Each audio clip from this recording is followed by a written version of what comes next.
when you assumed office. My first question, because I'm not sure if there's going to be a second round, I'm going to go straight to the point. The hottest issue right now, of course, is the debate over the abolition of the pork barrel. I would like to ask you where you stand on that, but that might not be fair. So I will have to ask you how you think the judiciary will probably handle it if the whole issue ends up in a clash between the executive and the legislature. And considering that you yourself have some discretionary funds through the JDF, of course, I also know how little that is. And in fact, you're appealing to the public to help you appeal to the legislature, who has the power of the purse, to give you even just 1% increase in your budget. But how do you stand on this issue?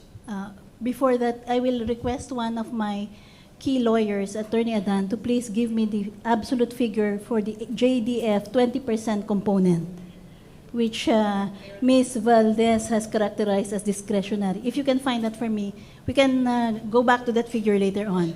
But first, well, it is your personal take that it is a departure from my dignified silence policy.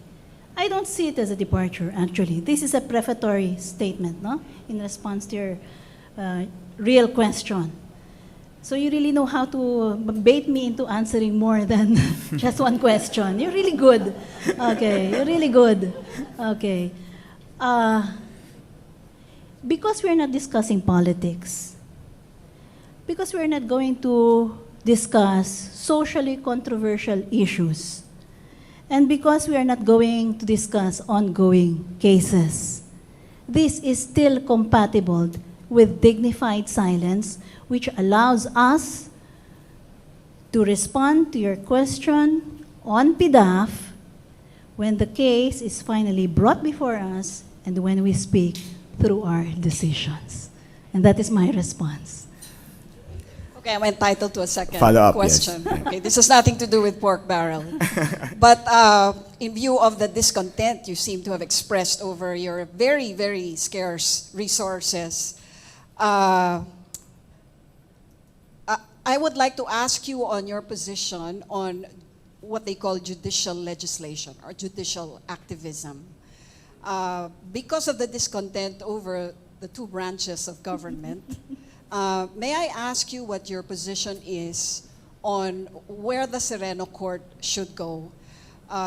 We have heard of the writ of amparo and the writ of kalikasan and the guideline over staying the hand of judges in regard to imprisonment as a sanction for libel cases, which some say are all judicial legislation acts. Where do you stand on that? The judiciary is not a static an institution as people might be tempted to think. Please remember that the Constitution itself is a very dynamic living organism.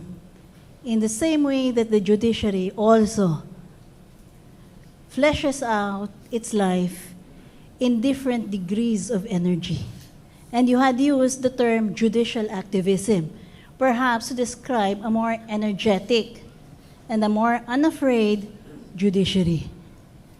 That is a product of history. And I am not here to stem the tide of history for the sake of just trying to reverse a trend.